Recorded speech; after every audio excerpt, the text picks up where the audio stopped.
Tonight, power has returned to most homes this week, just as it returned to Stormont almost a year ago. The executive response to the severe storm damage has been praised by many, but why does it take a crisis to create a united front? We have a panel of politicians in the studio to talk compensation, competence and coming under fire from the Speaker. And with me to share her thoughts on what we're discussing, the Belfast Telegraph's political editor, Suzanne Breen.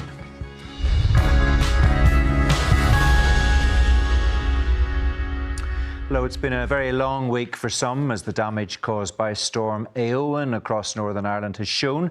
In a moment, we'll ask our panel how they can help those most affected. But first, here's a reminder of just how bad things were for some.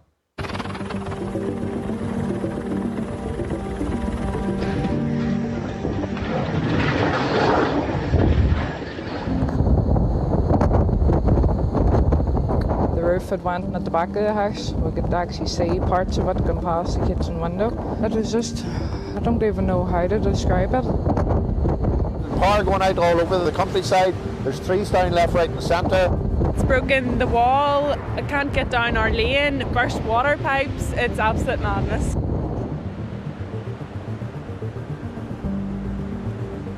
It was very dark and the storm was frightening. The coldness, just keeping warm, is difficult. I have circulation problems and hands and feet are difficult to keep warm. Oh my goodness. Oh my goodness. My power has been out since Friday morning. We've no lights, no shower, no oven, fridge, all the essentials. We have no electric. Our water comes from a well, which it needs an electric pump to pump up. We have no generator to run that. 5 children, 2 with additional needs, and this is the youngest. Like, she's 8 months old. You know, in this day and age, we shouldn't be left this way.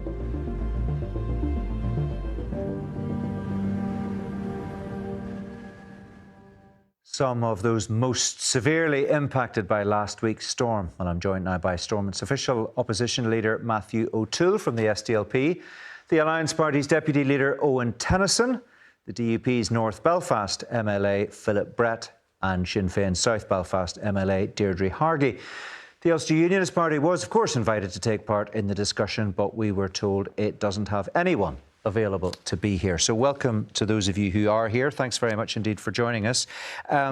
Let's start with the aftermath of Storm Éowyn. Let's just take it as read that our thoughts go out to all of those who've been without electricity since last Friday. And let's also take it as read that ministers and MLAs have worked hard to get people reconnected as quickly as possible. We know that's been happening. What I do want to ask is about whether or not people who've been affected by the power cuts in recent days are entitled to compensation and why the system here is different to the system in GB. Deirdre Hargey, would you support a compensation scheme being put in place here similar to the one that operates in England, Scotland and Wales? I think yes. I mean, firstly, we want to see compensation payments for what has happened through this storm. I know the Economy Minister has written to the Utilities Regulator, encouraging him to engage with the Executive Office and also with his department to urgently bring forward a compensation scheme with NIE so that we can compensate those families that have been affected. I mean, obviously our first priority is to ensure that those that are still disconnected are connected as soon as possible. As you can see from the trailer, there are additional resources coming in again to assist NIE in that matter. But yes, we are then going to shift to the issue of compensation. We believe that should be done. In terms of the longer term, the Utilities Regulator had consulted on this back in 2023. Yeah. He reviewed those consultation responses. And again, the Economy Department are just waiting on proposals and recommendations coming forward. And I know that officials there are waiting and will work with the regulator to bring forward a more permanent solution to this. But any draft legislation has to come from the department, and it will be the Assembly that will pass that legislation. So it's not up to the regulator to legislate. No, the regulator have consulted. They will bring forward the recommendations. The department is ready But the compensation that we're talking about now in terms of the aftermath of this storm will not be held up by that process. They're two separate processes. And obviously, once we have recovery completed, hopefully over the next day or two, we will then move immediately. There's already plans in place to look at a compensation scheme so that we can compensate families who are out of home, but who are also out of pocket in terms of, you know, having to eat out, maybe having to stay overnight in alternative accommodation. We do want to make sure that they can be compensated as quickly as possible. Can we just ask you this before I move on to the others? Are you comfortable with a scheme that would be similar to that which operates in Great Britain, where customers here would be contributing to the compensation scheme which those affected would draw upon? So in effect, all of us who are electricity users would be putting something into the pot for the benefit of those who've lost out.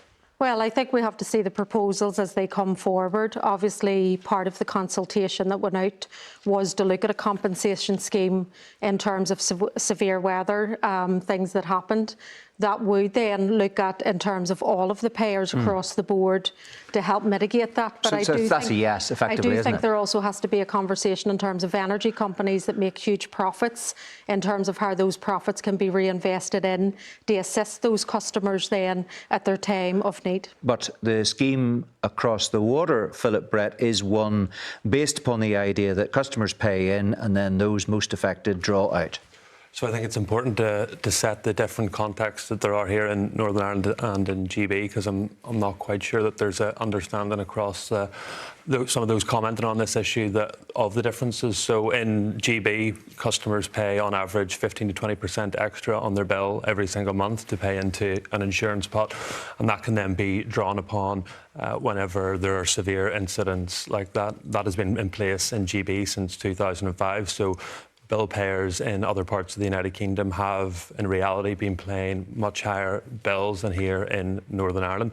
So there needs to be a proper conversation and proper evidence taken on this issue, because if we're going to go down the line of GB, politicians need to be honest with the public, because that means my bill, your bill, and all those that we represent will increase. Yeah, but the bottom line is there's been no cover because politicians here have taken their eye off the ball, because Deirdre Hargey's already said this was an issue that was brought to the table by the utility regulator in 2023 and politicians at Stormont didn't do anything about it. So that's just not correct. It's not correct. It's not correct, Mark. There's no legislation in place. No, there's legislation in place for the Northern Ireland specific context. As I've just said, bill payers in England since 2005 under their legislation have paid more on their bills. No, we understand that. Well, what you said is politicians have taken their eyes off this issue. If we had have mirrored legislation that was in other parts of GB, people that I represent and others on this panel would have been paying higher bills. So do you not support that kind of model? And just to be clear, you wouldn't support a scheme that was similar to the scheme across the water? What I'm trying to say, Mark, is that there's a tendency when these issues take place for knee-jerk reactions. What we need to do... Well, this is certainly not a knee-jerk reaction. Well, what you're saying, Mark, is that politicians have taken their eyes off the ball without setting out the full facts. So that is a knee-jerk Hang on a minute. The GB legislation goes back to... Hang on a second, just for people at home so they understand. The GB legislation on this issue goes back to 2005. Yes. So effectively no action has been taken to deal with this issue, which has now been exposed by last Friday's storms, for 20 years. No, what has been taking place here in Northern Ireland is that we have a different regulatory system here in Northern Ireland. Which doesn't protect the customers who were affected last Friday. Firstly, it protects customers who, for the past 19 years, haven't been paying additional charges on their bills. But the point that our... explain that to somebody sitting at home at the moment and hasn't had electricity since last Friday. If you let me answer a question that you've asked before interrupting me, I will get to that point. The point that our Deputy First Minister made on Monday, and this is a different conversation from compensation through regulation and through legislation, is that there is the ability for NIE to make a goodwill payment to those who have been impacted, because I think there's clear recognition across all parties and society that those who have been most impacted deserve to have that recognition. Well, NIE doesn't seem to want to do that. Well, that's the job of politicians, and that's the job of NIE to answer that question, because they have... It's not very watertight legislation if you've got to depend on a goodwill gesture from the electricity provider, is it? And that is why I've said that we need to take evidence from the public on this. Do they support a system where they will pay higher on their bills on a monthly basis, or do they support a system where we have currently in Northern Ireland where that we don't have higher bills? And that is the reality. You might think it was worth it. Look, across the water, if we were if we were governed by a system that is similar to the system that exists currently in England, Scotland and Wales, there would be compensation available to people affected by last Friday's storms, ranging from £85 for the first day up to a total of £2,000. That is not on the table at the moment, and it hasn't been on the table for 20 years. And that's why I used the phrase politicians taking their eye off the ball. Nothing has happened for 2 decades. It was brought to the table in 2023. We've just had a massive storm. It's 2025. And we're now talking about what might be done. And what I've said, Mark, is that there needs to be a reality that the impact of this, if we follow the GB model, is that bills right across the board will be increased. And there's a balanced decision for the public and for politicians to make on that issue. Yeah. Which could have been taken 20 years ago, that's the point. Which then would have meant for the past 20 years Absolutely. higher bills. And that's exactly the decision that was taken across the water. As it stands, that decision wasn't taken in Northern Ireland, and people are now caught in a situation where they are out of pocket, and substantially out of pocket. People we know are having to buy extra coal, extra logs, trips in a taxi to a local leisure centre to get a shower. They're paying extra for gas. They're paying extra for takeaways. And they're substantially out of pocket. That's the very reason why we've said those most impacted NIE should come forward with goodwill payments. And you hope that they'll do that. I do hope has they do that. Absolutely no requirement to do that. They don't have a requirement to do it. So it's not a very watertight system, is it, Owen Tennyson? Well, no, it isn't a watertight system at all, Mark. I think there are a number of issues at play. I mean, first of all, we need to recognise that there are people who have been left in a really dire situation over the past week. And so us being on this show tonight talking about what could have been is going to be cold comfort to those individuals who have had to find alternative accommodation, who have been out in some of the worst weather in quite some time, who have lost fridges full of food, and who are struggling to access their insurance policies because of the huge excess on many of those as well. So we need to do two things.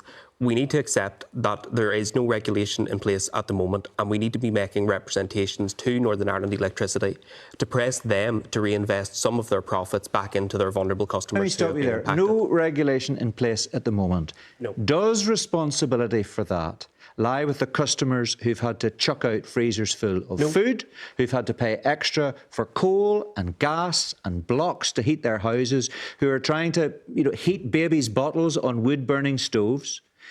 Does responsibility lie with them, or does it lie with our politicians who could have legislated for this over the past 20 years and chose not to? It absolutely lies with Stormont, Mark. There is no sugarcoating that or getting around it. You wouldn't think that, with respect. Listen to Deirdre Hargey or Philip Brett. The truth is, setting out the context of the facts. The truth is, yes, there is a different regulatory system, but the regulator did highlight in 2023 that there were gaps in protections for consumers. And that's the point. And at that point in time, there was no Assembly and Executive there.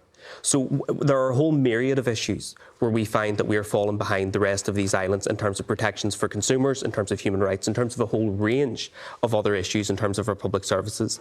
And when we are constantly subjected to this cycle of crisis and collapse, people on this panel and in the Assembly need to recognise that there are then consequences when these circumstances arise, and politicians haven't been at their desk doing their job when it mattered. But our focus now needs to turn on what we can do collectively to work together to make the case to NIE, to highlight the fact that their parent company made 900 million odd in profits last year, and to encourage them to reinvest that. I have a meeting scheduled with the Chief Executive of NIE tomorrow, and I intend to make that case. We also then need to be working with whoever the Economy Minister is next week to press them to bring forward regulations at pace to ensure that people are protected. So you're absolutely crystal clear that the politicians have responsibility for the situation that we're in at the moment. Can I just ask you, what's Alliance been doing about this issue for the past 20 years? Well, we have been highlighting, I've only been in the Assembly, Mark, as you will know, since 2022. Yeah, the Alliance Party's been here for 20 years. And we have been highlighting in engagements with the Department and in negotiations predating the restoration of the Executive the importance of looking at the statutory remit of the utility regulator to enable it to look beyond simply the poundage on a customer's bill and think about the cost to customers of climate change, of storm damage and those other issues. That change to the statutory remit of the utility regulator is absolutely essential, and we need to see that brought forward in this mandate in addition to specific regulation. And of course climate change is a big issue, but I think this is more immediate for a lot of people in Northern Ireland than climate change, because they're dealing with the reality of bills at the moment and no compensation. But they're depending on the goodwill of NIE, which you said we're not responsible for that. It is linked, because the utility regulator is looking, I think, at quite a short short-term issue. They need to be looking in the round both at storm damage and those issues that might arise, and the longer-term adaptation that needs to happen. In terms OK, of well, listen. The utility regulator, John French, made it very clear on Radio Ulster on Tuesday that regulation is based on legislation. And he made it clear when he was talking to Stephen Nolan that he has been in discussion, his office has been in discussion with the department, that there are discussing the fact that there are elements of consumer protection that Northern Ireland does not have, and that he would like to see brought forward so we're treated on a similar basis as customers in England, Scotland and Wales. He's brought it to the table. Politicians, for whatever reason, have signally failed to move on it. And that's why we're dealing with the situation we're dealing with now. So there's no point in saying it's the regulator's fault or it's not what I said. Well, I didn't say you said it, but others were suggesting that the regulator had brought it to the table. The issue, we're waiting on the proposals coming back from the regulator. I think the department and the regulator want to move on this issue as quickly as possible.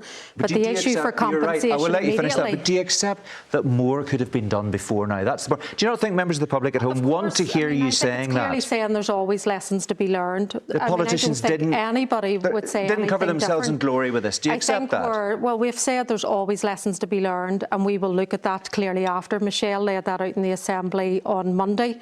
I think clearly what we need to do is to make sure that we get those who are not turned back on again, that we get their supply restored. I think we are working urgently through the Economy Department with the regulator, and I do believe that NIE want to work with the executive to do the right thing on behalf of their customers. Yeah. So I do believe a compensation scheme will be forthcoming, but their business is based on their reputation and how they treat their customer base as well. Yeah, and it's also based on dividends to their shareholders. That they do want to do the right thing.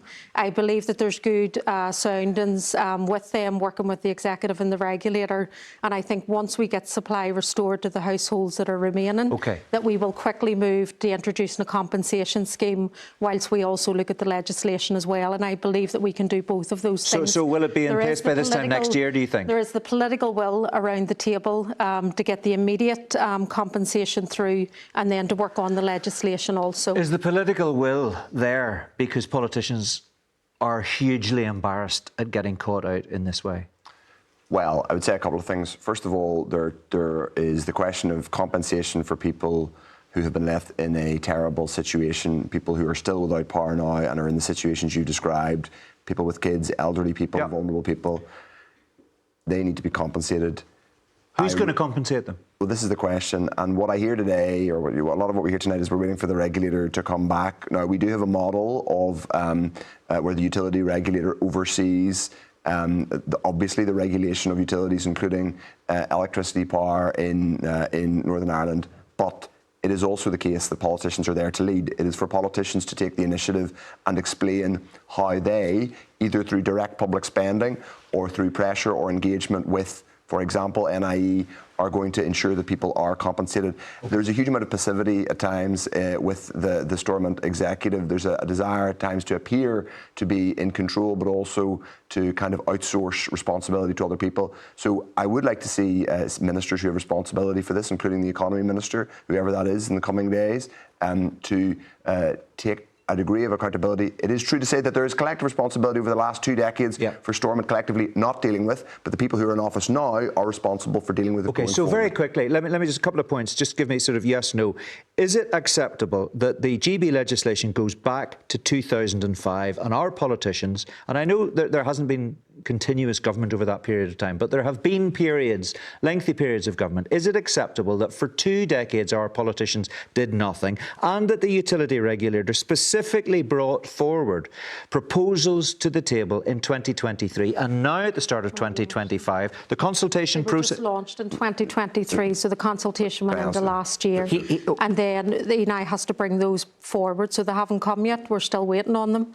And the officials within the department have just said, to be clear, are you saying that the department's hands were tied to the point where it couldn't legislate on this issue? Is that what you're saying? We're waiting on the consultation response, because in order to inform legislation, you have to ensure that you're consulting to look at what else you would put within that legislation.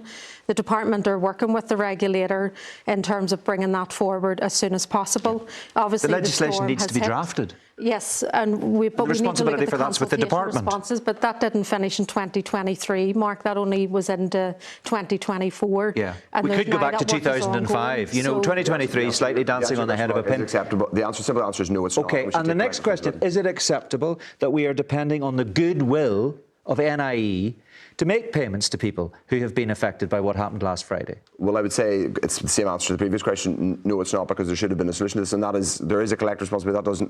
I can't say that my party and others don't bear some share of responsibility for that. But I think what's important now is that there is a degree of political leadership here, because if you're going to take political, I guess, credit for having a quote, joined up response, then you need to take responsibility. And yes, there is responsibility. And so one quick point on the legislation thing. I mean, we're less than halfway through the legislation programme for last year. So I'm delighted to hear that this legislation is going to be moved through quickly whenever there's really basic sort of technical administrative bits of legislation that I thought were being drafted for years, including while we were down, and they haven't been introduced yet. So. Okay, Deirdre Hargey, your answer, of course, to the question that we've been discussing is of particular interest, and I need to ask you, because your party holds the economy brief in the executive, you could be, there's been some speculation, you must know that, you could be sitting behind the minister's desk on Monday. You could be taking this issue forward as far as legislation is concerned, of course.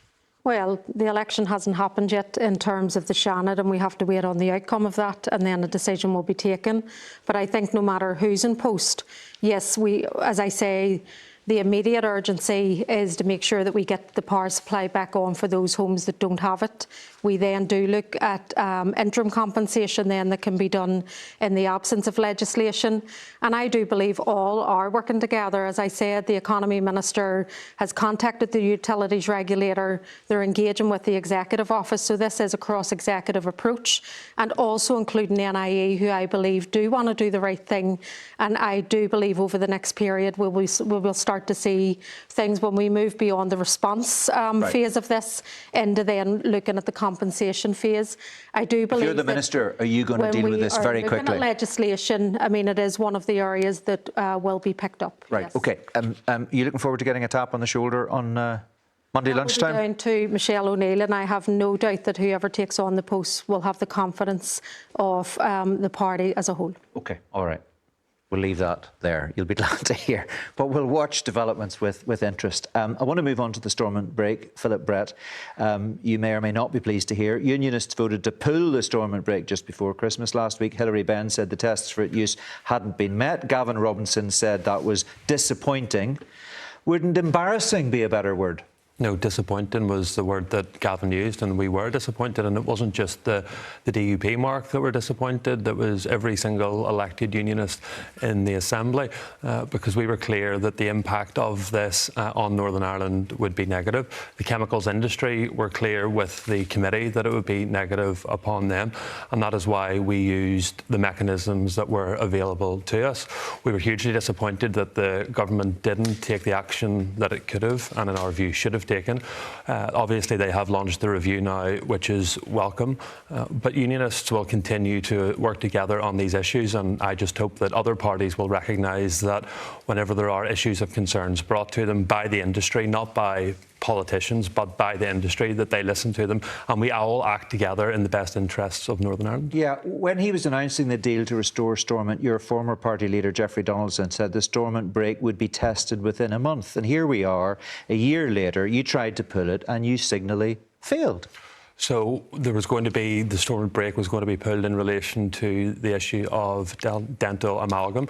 The EU realised that this was going to be the case and recognised that in all likelihood that the government were going to have to take action. So they did take unilateral action themselves, which was welcome. So the Stormont break has not been a failure.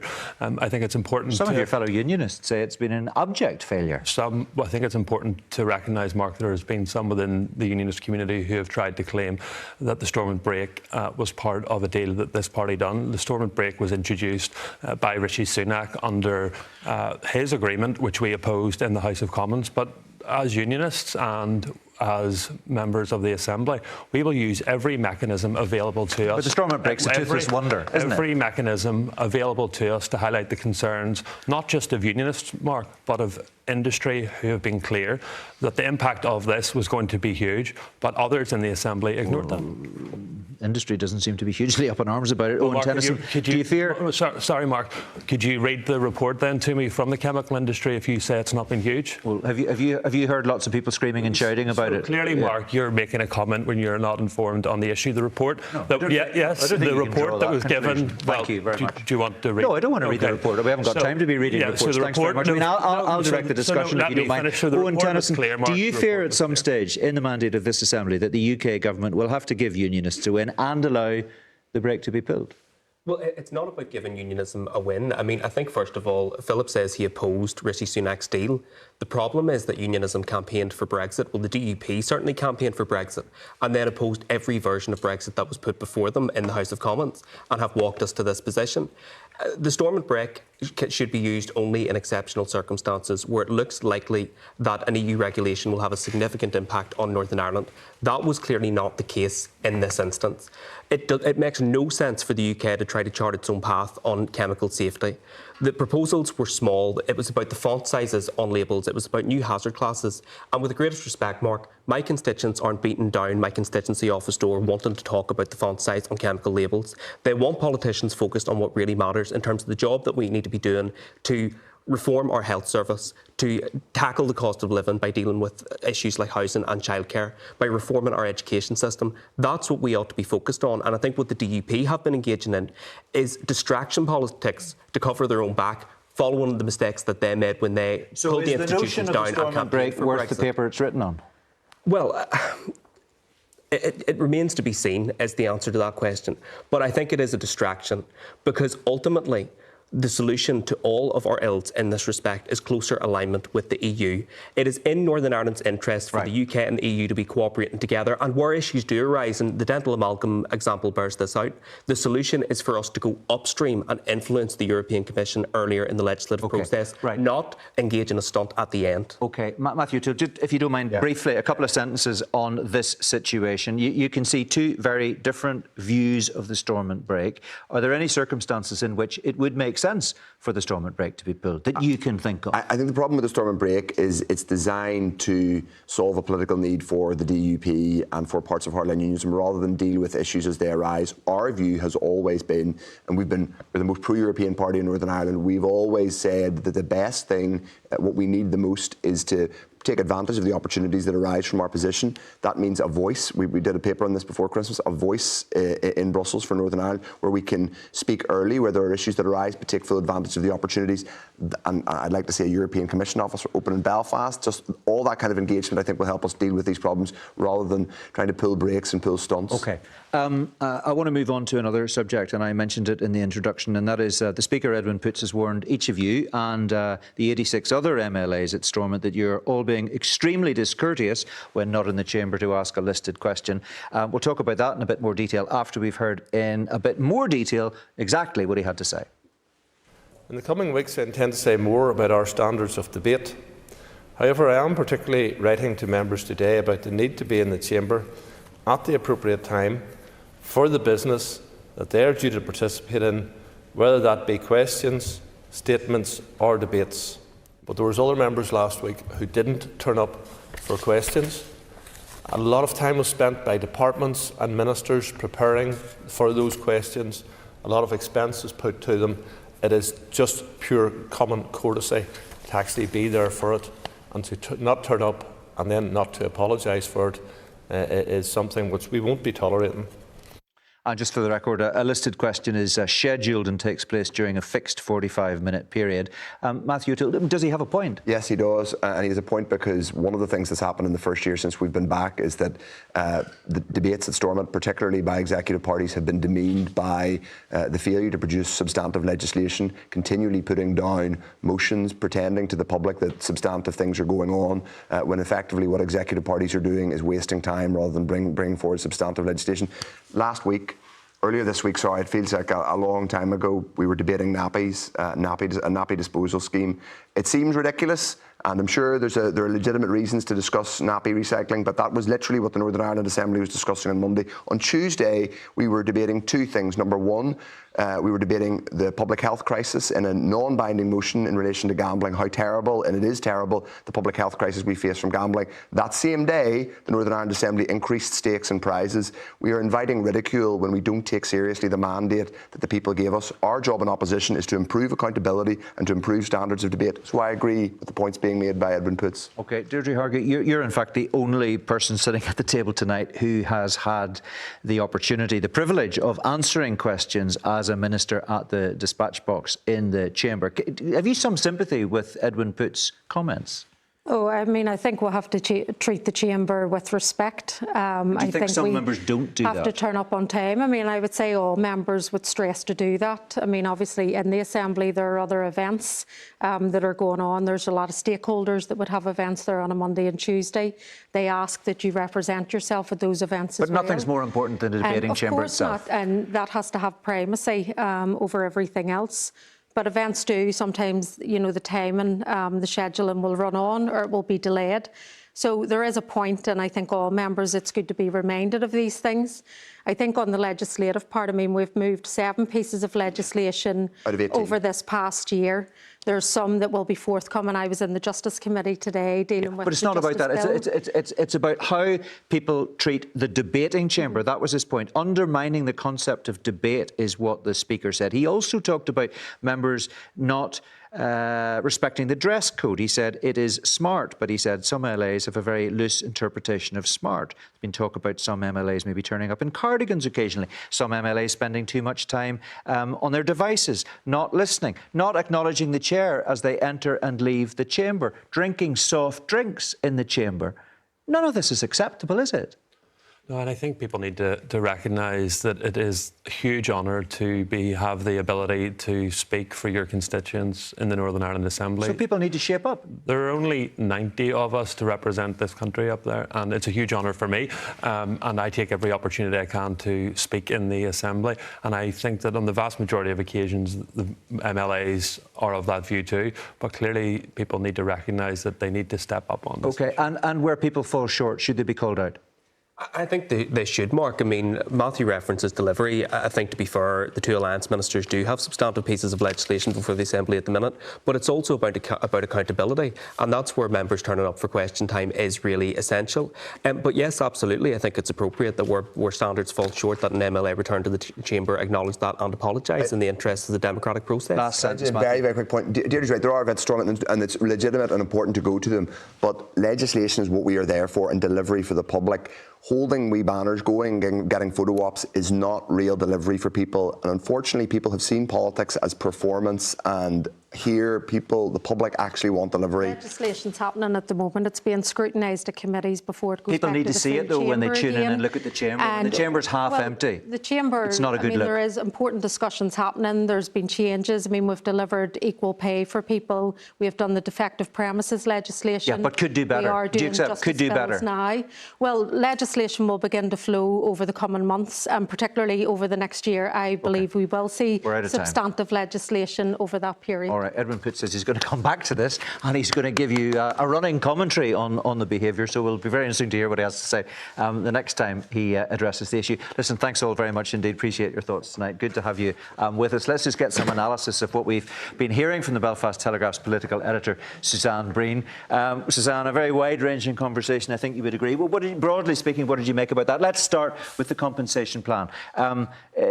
Politicians not entirely happy to say it is any of their responsibility that we're in the situation that we're in at the moment, as far as that's concerned. It's now up to the executive to put the utmost pressure on Northern Ireland Electricity to ensure that there is goodwill payments for people, as has been. Is that good enough? Well, I think that's all we can do at the moment, Mark, and Northern Ireland Electricity is vastly profitable, and I think if the government in Northern Ireland puts pressure on it, then it will have to deliver. But should politicians have done more? 20 years ago, 2005, the situation was put in place across the water. We didn't take the decisions that were taken in England, Scotland and Wales then, and we're paying the price for it now. And the utility regulator brought this to the table in 2023 for discussion, and it's 2025. And there's no legislation. There isn't even draft legislation. Well, that's a strong argument, but I also hear the argument that changes would have meant increasing bills for people in Northern Ireland. Northern Ireland is somewhere where fuel poverty does exist as it is. So I understand the counter arguments that some of the MLAs at the table have made tonight. What, depending on the goodwill of NIE? Well, I think pressure can be put on NIE, and the company has a reputation, and all that it matters is that is their delivery. Are people that are affected and have been really put out by this storm, nobody a week later should be living in these conditions. Are they going to be compensated for that? But depending on the goodwill of NIE, might solve this issue, might not solve this issue. It's not a proper fix in the future. That's the point. No, it's not, and it is up to MLAs and to the executive to work out something in the future, concrete, that is in place, that if we ever find ourselves in this position again, that there will be a different course of action. And given climate change and all the rest, we are likely to find ourselves back in this position again. I made the point at the beginning of that conversation that First Minister, Deputy First Minister, the relevant ministers, a lot of MLAs have worked very hard to help people. There's absolutely no disputing that fact. We didn't need to cover that ground again. Tonight it's taken as read. What are you hearing about relations between ministers and First Minister and Deputy First Minister? Very high profile over the past week. What are you hearing about how things are going behind closed doors? Well, look, I think they did a really, really good job. On the eve of the storm, we saw those lecterns out as they were for COVID in the Great Hall in Stormont, and I think it was far better that we had the messaging and the advice from Michelle O'Neill and from Emma Little-Pengelly, two very relatable politicians, than from an anonymous civil servant. I think they worked their socks off over the past week, as you would expect them to do, and I think that you can't find fault with how the executive and the First and Deputy First Minister handled this crisis. I think they did really well. I think they complement each other. I think Michelle O'Neill is very warm. She connects with people. She's empathetic. I think that Emma Little-Pengelly is well over the detail. So, you know, I would have to give them a good report card on this one. But that's what we, as voters, expect from our politicians. But they did deliver. Conor Murphy is expected to win a seat in the Seanad over the weekend, so we're looking at a new economy minister at the start of next week. We've had a typically modest response from Deirdre Hargey here, not saying anything about whether she might or might not get the nod to take over that job, but she must be in the running. I think she has to be the front runner. I mean, Sinn Féin always plays its cards very close to his chest. Even in Stormont, even among senior civil servants, people really don't know who is going to succeed Conor Murphy. Deirdre's name is the one that I have heard most often. Some people are also maybe mentioning Philip McGuigan, but I think she is the natural choice. She stood in for Conor Murphy when he was out on those health issues. She is someone who is regarded as a strong performer by her party, and she also has ministerial experience as Communities Minister. If Philip McGuigan gets it, that might be an interesting one for Edmund Poots, because I remember having a conversation with Mr McGuigan some time ago. He doesn't own a tie. That's how opposed to ties he is. So it'll be interesting to see what that ministerial dress code might be like if it happens. Philip Brett, Stormont break. He says that it should have been pulled. Is it embarrassing? Is that the word that Gavin Robinson should have used instead of disappointing? Look, Philip Brett mightn't be using the E word, but I will. It was highly embarrassing to the DUP.